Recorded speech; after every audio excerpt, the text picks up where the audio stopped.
Eh bien bonjour, c'est Lovecraft pour une toute première vidéo. Ouais, je me lance sur le monde de YouTube. Alors, en même temps, c'est aussi à la demande de Polo76 qui n'arrêtait pas de me demander de lui montrer un peu mes achats de vide-grenier, etc. Donc c'est pas tout à fait le type de vidéo que je voulais faire. Je voulais faire un truc un peu plus pro via PC et puis via capture d'écran, des choses comme ça, avec une musique et tout. Bon, je fais un truc à l'arrache sur l'iPad, on verra bien ce que ça donne, et puis bah, j'espère que ça va vous plaire. Et puis voilà quoi. Donc compte rendu des vides-greniers du 29 et d'hier, pas grand chose. Premièrement parce que je fais plus beaucoup les vides-greniers autant qu'avant. Et puis deuxièmement, c'est que je me lève pas tôt le matin. Pas comme avant. Avant, je me levais plus tôt que ça. Et j'ai plus la patate, la pêche pour me lever le matin. Et puis je trouve qu'on trouve beaucoup moins de choses qu'avant dans les vides-greniers, tout simplement. Donc je commence par le vide-grenier que j'ai fait le 29 dernier. Donc là c'est vraiment pas grand chose. En même temps j'y suis allé, il était plus de midi. C'était le vide-grenier de Place Danton au Havre, je sais pas si les gens connaissent. J'ai trouvé ça, le Rebel Strike Star Wars. C'est le Rock Squadron 3. Complet, notice, etc.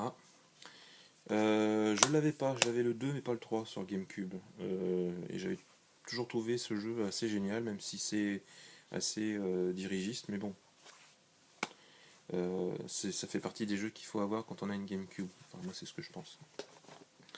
Et puis, toujours dans le même vide-grenier, j'ai trouvé un jeu PlayStation qui s'appelle Lego Rock Raiders. Je sais pas trop ce que c'est, c'était 1€, pareil, je ne l'ai pas. Bon, si c'est pas une espèce de course de. Enfin bon, bref. On verra bien ce que ça donne. Et c'est tout. Donc c'est pas top top, c'est vraiment très très peu. Mais bon, euh, comme j'aime bien faire les vides-greniers, de temps en temps. Et puis j'achète pas systématiquement. Je veux dire, c'est pas parce que je trouve rien que je vais acheter des jeux à 50 centimes, des trucs, voilà. Je- j'essaie d'acheter des choses, bon à la fois pour me faire plaisir, mais des choses que j'ai pas surtout essentiellement. Ce que j'ai aussi trouvé, oui j'ai oublié de vous montrer, c'est un lot de notices sur la Game Boy Advance. Alors il y a Sonic Advance, Bob l'éponge, Ronaldo, Salt Lake, les Razmoquettes, Micro Machine, Nemo et Ultimate Spider-Man. Spider-Man, pardon. Tout ça, c'était 1,50€. Bon, j'ai pris parce que de toute façon, ça c'est jamais perdu. On a régulièrement là, des jeux sans notice et c'est un peu dommage parce que bon, ça permet de compléter les jeux quand on les a, quoi, tout simplement. Donc ça, c'était le vide-grenier du 29, donc de l'ascension de jeudi dernier. Et donc dimanche, donc hier, je suis allé faire un vide-grenier, un premier vide-grenier pareil. Je suis parti, il était plus de 10 heures, donc je m'attendais pas non plus à trouver des choses géniales. Euh, donc je suis allé dans un premier vide-grenier et là j'ai trouvé un jeu que j'ai déjà en version japonaise, Donkey Kong Country 3 tout simplement. Que j'avais pas en version française, donc là voilà. Donc c'est un jeu qui est en boîte notice. Le gars en voulait 15€, j'ai dit ok, pas de problème, je prends, parce que les jeux en boîte Super Nintendo français, on trouve pratiquement plus, ou alors à des prix, je vous dis pas. Sur eBay, celui-là, rien que la cartouche, c'est à 25€. Je l'avais pas, je prends. Le seul truc, c'est que là, il est un peu abîmé sur la tranche, là. Pas faire la fine bouche, hein. C'est Donkey Kong Country 3, même si c'est pas le meilleur des trois de la trilogie, parce que pour beaucoup c'est le 2. En ce qui me concerne, c'est le 1, parce que j'ai connu la sortie du 1 et je peux vous dire qu'à l'époque c'était vraiment une vraie tuerie. C'était le jeu que tout le monde voulait avoir. Donc je l'ai pris. La notice c'est pas top top non plus. C'est ça le souci, c'est que maintenant pour trouver des jeux en boîte Super Nintendo en français en bon état, euh, faut s'accrocher quoi. Ou alors faut les payer très cher. Et bon, j'ai pas non plus l'argent pour m'acheter des jeux sous blister. Qui, Pour moi, je trouve d'ailleurs c'est une connerie. Mais enfin bon, ça, pareil, ça fera partie d'une vidéo où je vous parlerai un petit peu des collectionneurs sous blister, bon, que je critique pas parce qu'après tout les gens font ce qu'ils veulent, mais je vois pas l'intérêt. Avoir un jeu propre c'est une chose, mais sous blister, pour moi un jeu ça doit se jouer. Mais bon, s'ouvrir, etc. Donc voilà, ça c'était donc le premier vide-grenier. Dans ce même premier vide-grenier, j'ai trouvé ça. King of Fruit 66, pareil, c'est pas 50 centimes. Le jeu PlayStation 2, voilà, pas cher, qu'on trouve actuellement. C'est la suite d'Eighteen Wheeler, un jeu de camion, de course de camion. C'est un jeu Sega, c'est pas trop mal, c'est un jeu d'arcade. 50 centimes, je l'avais pas. Pareil, je prends parce que c'est vraiment le truc. Bon, il y avait d'autres jeux, je les ai pas pris parce que c'était des trucs genre FIFA. Bref, je voulais pas de dessin. Ça, c'était le deuxième, donc le premier vide-grenier hier matin. Rien de particulier. Et puis dans l'après-midi, j'ai dit tiens, je vais refaire un deuxième vide-grenier. Je vais voir. De toute façon, j'étais dans la région. J'ai dit tiens, je vais voir s'il y a encore du monde. Il était 17h, donc je m'attendais vraiment pas à trouver quoi que ce soit. D'ailleurs, j'ai rien trouvé, mis à part ce jeu-là. Que la personne, enfin ce jeu-là qui s'appelle Blastworks, au début je crois que c'était un genre jeu, un jeu genre SimCity, un jeu de construction, d'ailleurs c'est ce qui est marqué Build, Trade and Destroy. Je pensais vraiment que c'était un truc dans ce genre-là. Ça a l'air d'être un ovni, je sais pas du tout. La personne en voulait 5 euros, j'ai réussi à le baisser à 3, parce que je savais pas du tout ce que c'était. Quand je sais ce que c'est et que c'est quelque chose que j'ai envie d'avoir, bon bah j'hésite pas à payer le prix. Là en l'occurrence, bon bah si elle m'avait dit non, j'aurais dit moi je prends pas tout simplement. Donc j'ai regardé sur YouTube, c'est un espèce de shoot, un peu bizarre. Moi ça m'intéresse aussi d'avoir un peu des trucs un peu bizarroïdes sur les consoles, et bon, à suivre. Je vais essayer, je vais voir ce que ça vaut. Ça se trouve c'est une grosse bouse, mais bon, je l'aurais payé 3 euros. En plus il est nickel. Il y a la boîte, il y a la notice, et il est super propre, pas une rayure. J'ai l'impression que les gens ils ont pas dû aimer, donc ils ont acheté ça et puis ils ont dû essayer une fois et puis basta. Donc voilà, c'était comment dire, les comptes rendus des vides-greniers. Donc pas grand chose, hein, j'achète beaucoup moins. Comme je vous dis, les vides-greniers le matin, je me lève beaucoup moins tôt, parce que je trouve plus rien, quoi. La preuve, à part le Donkey Kong qui pour moi est une bonne affaire, le reste c'est juste pour m'amuser également. Je vais vous montrer aussi ce que j'ai, donc comme je vous disais, ou j'ai pas dit, je fais venir des jeux vidéo du Japon. J'ai trouvé un site sur eBay qui permet de cumuler comment dire, des paris, enfin ce qu'on gagne, quoi, quand on gagne, de les garder pendant 14 jours, ce qui fait que vous pouvez cumuler un maximum comment dire, d'items, enfin de produits, sans avoir besoin de les payer aussitôt. Donc vous pouvez en cumuler pendant 14 jours, et c'est ce qu'il faut faire d'ailleurs parce que ça permet de réduire les frais de port. Donc là en l'occurrence, j'ai pas acheté grand chose parce que j'avais pas grand chose qui m'intéressait comment dire, sur le site. Dans un premier temps, donc j'ai acheté le Kirby, le Super Deluxe. Rien que la boîte, moi je trouve ça génial. C'est comme si c'était du bois. Et vous savez, quand on était gamin, on faisait des dessins avec un fer à chauffer. Voilà, je trouve ça génial. Je trouve ça, comment dire, innovateur. Les boîtes Super Famicom sont purement géniales. C'est vraiment des choses qu'il faut posséder quand on aime un peu le jeu vidéo. De temps en temps, se faire un Super Famicom, un jeu Super Famicom, c'est vraiment top. Il est complet. Boîte, notice. Alors, je vais vous montrer un petit peu la notice parce que les notices japonaises, c'est pareil, elles sont toutes en couleur, ce qui n'est plus trop le cas maintenant. Vous avez dû vous en percevoir. C'est plein d'artwork, plein de petits dessins, plein de trucs à voir. C'est franchement génial. Il y a des captures d'écran. Bon, évidemment, ils expliquent en japonais, mais moi je parle pas japonais. Ce jeu-là reste quand même abordable parce qu'on peut y jouer sans aucun souci. C'est pas besoin de parler la langue.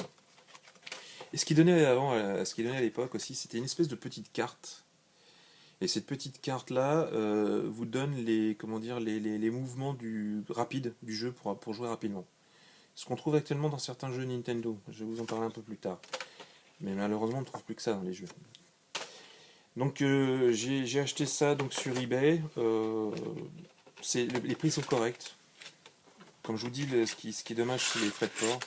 Donc faut pas être pressé. Moi je demande des frais de port pour des envois par avion, mais pas trop rapides, ce qui fait que ça réduit un peu les frais de port. En même temps, ce que j'avais acheté en même temps, j'avais acheté le Tetris sur la Famicom. Je sais pas si vous voyez, mais les Japonais sont très précautionneux avec leurs jeux, hein. C'est une chose qu'on voit très rarement chez les Français, les Européens, voire même les Américains. Parce que j'ai chopé un jeu américain il n'y a pas longtemps, il faut voir dans quel état. Les Japonais, c'est assez facile, entre guillemets, de trouver des jeux en boîte nickel. Euh, je sais pas, mais quand vous voyez ça, c'est carrément un jeu qui est sorti, je crois que c'est sorti en 1987. Le jeu, on a l'impression qu'il est neuf. Évidemment, il y a la cartouche, hein, vous connaissez tous Tetris, je pense. Il y a la notice, ce qui est étonnant, c'est qu'à l'époque, les notices sur Famicom étaient en rouge et en bleu. Je sais pas si vous voyez bien. En rouge et en bleu et sur fond blanc. Et ça rappelle un peu les notices qu'on avait quand on achetait des Game Watch en France.